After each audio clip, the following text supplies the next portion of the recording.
ఏమి రాలేదు.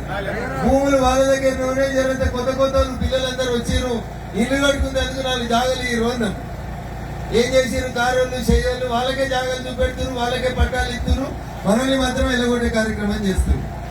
నేను మీ ఊరికి వచ్చి పంచాయతీ పెట్టేందుకు రాలేదు, ఒక్కసారి ఆలోచించమని చెప్పేందుకు వచ్చిన. 10 ఏళ్ళు కారుని చూసినాం, ఏం చేసిందో మీరు చూసిరు. అవే ఊరు చుట్టూ కంకర మిషన్లు వచ్చినాయి, ఊరు చుట్టూ వాసన వచ్చింది, ఊరు చుట్టూ తోళ్ళ పరిశ్రమలు పెడతామని చెప్పి వాసన పెరిగింది తప్ప మనకైతే న్యాయం జరగలేదు. శివానగర్కి పేరేమో శివుని పేరు పెట్టిరు, ఊరు చూస్తేనేమో ఆగబాగా ఉన్నది. మా అవ్వల మెడలు చూస్తేనేమో ఒకరికి మాసం బంగారం కనబడతలేదు. రింగ్ రోడ్కు కిలోమీటర్ దూరం లేదు. మరి ఊరు ఎకరం కోట్లలో పోతుందని చెప్తారు. ముచ్చట చెప్పమంటే ఏం మిగిలింది? శివనగర్ లాంటి వెళ్ళి పెద్ద పెద్ద లీడర్లు వచ్చారు శివనగర్కి వెళ్ళి. అవునా? బట్టలలో కూడా ఉంటారు, పొట్ల చెరువుల. అవునా? ఆటలు చెప్పంటే మొత్తం చెప్తారు ముచ్చట్లు. సార్ల బట్టలు అయితే కద్దరు బట్టలు అయితే కింద ననిగాయి. మరి మన బతుకులు ఎట్లున్నాయో ఒకసారి చూడాలి. కారు ఉంటే కార్ల వాళ్ళే ఉంటారు, చెయ్యి వస్తే చెయ్యిల వాళ్ళే ఉంటారు. ఏడ మంచిగా ఉంటే అదే సామెత చెప్తారు కదా ఊర్లల్లో, ఏడ ఎచ్చగుంటాడో తినాలి, ఏడ పచ్చగుంటాడో తినాలి, ఏడ ఎచ్చగుంటాడో రెస్ట్ తీసుకోవాలి. అంతేనా? అది శివానగర్ పరిస్థితి. ఇంతకంటే ఎక్కువ చెప్పాల్సిన అవసరం లేదు. అందుకని ఒకసారి ఆలోచించురి. అక్క రేణుక గాని, సోదరుడు కమ్మరి కృష్ణ గాని, లేదా నాయక్ గాని, వీళ్ళందరూ కూడా మీ దిక్కు నిలబడతారు, గరీబోళ్ళ దిక్కు కొట్లాడతారు. కంకర మిషన్లకి వెళ్ళి పైసలు తెచ్చుకోరు, కమిషన్ల కోసం బతకరు, భూములు కబ్జాలు చేసుకోరు, అనవసరమైనటువంటి పంచాయతీలలో ఏలు పెట్టరు. ఏదైనా ఉంటే ఉన్నది ఉన్నట్టే మాట్లాడతారు, నిజం దిక్కే నిలబడతారు, నిజాయితీగా నిలబడతారు. కాబట్టి మోడీ గారి శిష్యులు కాబట్టి కమలం గుర్తు కొట్టేసి మా ముగ్గురు అక్క చెల్లెలని అన్నదమ్ములు గెలిపి మరి మిమ్మల్ని వేడుకుంటున్నాం. చాలా సంవత్సరాల నుంచి ఈ ప్రాంతం నుంచి ఒకరే పాలిస్తున్నారు గౌరవనీయులు మైపాల్ రెడ్డి గారు. ఏమొచ్చిందో ఒకసారి ఆలోచించండి.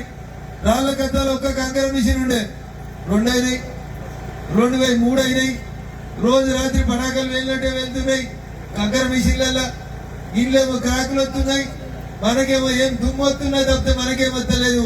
వాళ్ళకేమొస్తుందంటే మొత్తం కాసులు వాళ్ళ ఇళ్ళకి వస్తున్నాయి, కాలుష్యం ఏమో మన ఇళ్ళకి వస్తుంది. అవునా?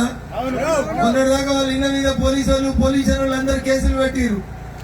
ఏమకి రాళ్ళు కొట్టిన దగ్గర ఏం పైసలు ఉంటే అనవసరంగా మైపాల్ రెడ్డిని కోసపెడుతున్నారు అనుకోరు రాసంటోళ్ళు. కానీ వాళ్ళు పోయి లెక్క తీస్తే బయటికి కనబడే పైసలే చూసినాం. మొన్న నేను బయటికి కనబడే వాళ్ళ తమ్ముడు ఎవరు అమ్ముతాడంటే రాళ్ళు. పాపం రాళ్ళ అమ్మిన దగ్గర ఏముంటాయి పైసలు అనుకున్న చెల్లె మంచిగా ఉంది. బయటికి కనబడేటి వాళ్ళ లెక్క పెట్టి తాళాలు వేసిపోయారు పోలీసు వాళ్ళు వచ్చి. ఎన్నో ఎరికేనా? ఎన్ని పైసలు? రూపాయలలో ఉంటాయి అనుకుర్రా? వేలలో ఉంటాయి అనుకుర్రా? కోట్లలో ఉంటాయి అనుకుర్రా? 1-2 కోట్లు అనుకుంటుర్రా? ఎవరికైనా గుండె నొప్పుంటే జాగ్రత్త, గుండె పట్టుకోరు. 300 కోట్ల రూపాయల ఆస్తులు. ఎంత? అప్పుడు ఎంతలేదు మాకేం. 300 కోట్ల రూపాయల ఆస్తులు కంకర అమ్మితే వచ్చినాయి. అక్క భూమి అమ్మితే రాలే, వ్యవసాయం చేస్తే రాలే, తోల వ్యాపారం చేస్తే కూడా రాలే. ఆగిరి పాపం ఏం చేస్తే వచ్చినాయి? రాళ్ళు అమ్ముకున్నారు పాపం గరీబోళ్ళు. ఎందుకంటే ఊర్లలో రాళ్ళు ఎవరు అమ్ముకుంటారో మీకు ఎరికే. ఇప్పుడు వీళ్ళు రాళ్ళు అమ్ముకుంటే పాపం 300 కోట్ల ఆస్తుల్ని ఈడీ వాళ్ళు వచ్చి సీజ్ చేసిరు. కనబడేటి ఇవి ఉన్నాయంటే ఇక కనబడని ఎన్ని ఉన్నాయో చూడరు. ఏమడిగినాం? శివానగర్ వాళ్ళు రాళ్ళకత్తి వాళ్ళు ఏమడిగిరు? 2 బస్సులు వస్తే మా పిల్లగాని పోయింది చదువుకుంటారు. కరోనా కంటే ముందు 4 బస్సులు వస్తుండే, 4 బస్సులు వచ్చేటట్టు ఏమని అడిగినాం. వస్తున్నాయా అక్క బస్సులు? వస్తున్నాయా? కొంచెం ఎమ్మెల్యే సాబ్ అనుకున్నాడు అందరు కార్లు వచ్చినాయి శివానగర్లు అనుకున్నాడు. వచ్చినాయా కార్లు? కానీ ఆయనకు వచ్చినాయి కాబట్టి ఆయన అనుకున్నాడు అందరికి వచ్చినాయి అనుకున్నాడు. అందుకని ఒక్కసారి ఆలోచించారు దయచేసి. ఎలక్షన్ కమిషన్ నిబంధనల ప్రకారం 9 తర్వాత మనం మాట్లాడవద్దు. గడియారం చూడరు ఒకసారి ఎంత అయిందో. ఇంకొకటే నిమిషం ఉంది. అందుకనే ఒక మాట చెప్పి ముగిస్తా. దేనికైతే ఓటు 10 ఏళ్ళు దోసుకొని తెలంగాణ అంతా బంగారు తుక్కడ చేస్తామని చెయ్యని కారోళ్ళు ఏడున్నారో మీకు ఎరికే. బాబు ఏమో ఆడ కూర్చున్నాడు, ఏడ ఫామ్ హౌస్ లో కూర్చున్నాడు. చెల్లె పోయి ఢిల్లీలో పోయి చేస్తుంది. ఏం చేస్తుంది? ఎన్నదే చేస్తుంది. తెలంగాణలో ఎవరైనా సీసాలు అమ్ముతారా అక్క? మా చెల్లె పోయి ఢిల్లీలో అమ్మింది. ఈనాడు అమ్మితే దాల్తలేవు పైసలు లెక్క పెడితే పోయి ఢిల్లీలో అమ్మి తిహార్ జైలు ఎట్లుంటుందో చూసి మన తెలంగాణ వాళ్ళు ఇజ్జత్ తీసింది. హరీష్ రావు ఏం చేస్తున్నాడంటే మొత్తం జిన్నారం చుట్టూ నడువులని హరీష్ రావు అమ్ముతున్నాడు. కేటీఆర్ ఏమో సిద్దిపేట చుట్టూ రింగ్ రోడ్డు చుట్టూ అమ్ముతున్నాడు. ఒక్కసారి ఆలోచించురి. వీళ్ళు మంచిగా లేరని చెయ్యి గుర్తలు ఏమైనా చేస్తారేమో అని తెచ్చినవా? శివానగర్ లో చెయ్యి గుర్తు దిక్కుపోతుంది, అమీన్పూర్ లో చెయ్యి గుర్తు దిక్కుపోతుంది, షిట్కులో చెయ్యి గుర్తు ఒక దిక్కుపోతుంది. షిట్కులు ఆయన అమీన్పూర్ రాడు, అమీన్పూర్ ఆయన షిట్కులు రాడు. వీళ్ళిద్దరు ఇట్లా నేను లాభం పొందుదామని మధ్యలో పొట్ల చెరువులో ఒక ఆయన పోయింది. ఆయన పొద్దుగల కార్లు ఉన్నా అంటాడు, పొద్దుకు శైలి ఉన్నా అంటాడు.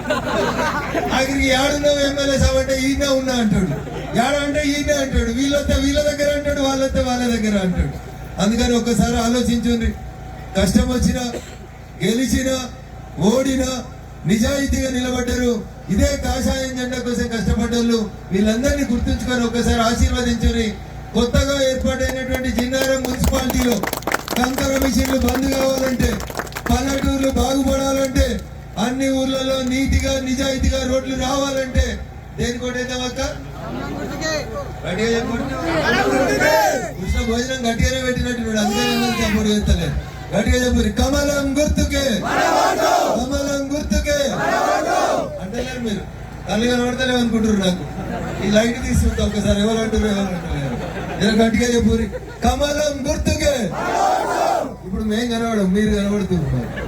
గట్టిగా చెప్పురి. కమలం గుర్తుకే. చేతులు ఉన్న వాళ్ళు అయితే లేపురి, చేతులు లేకపోతే నేనేమనుకోను. చేతులు ఉన్న వాళ్ళందరూ దాని చేతులు గట్టిగా లేపురు. అది కూడా చిన్నోడు లేపుతున్నాడు. కమలం గుర్తుకే. అవ్వ ఏంది సెలవెడుతుందా?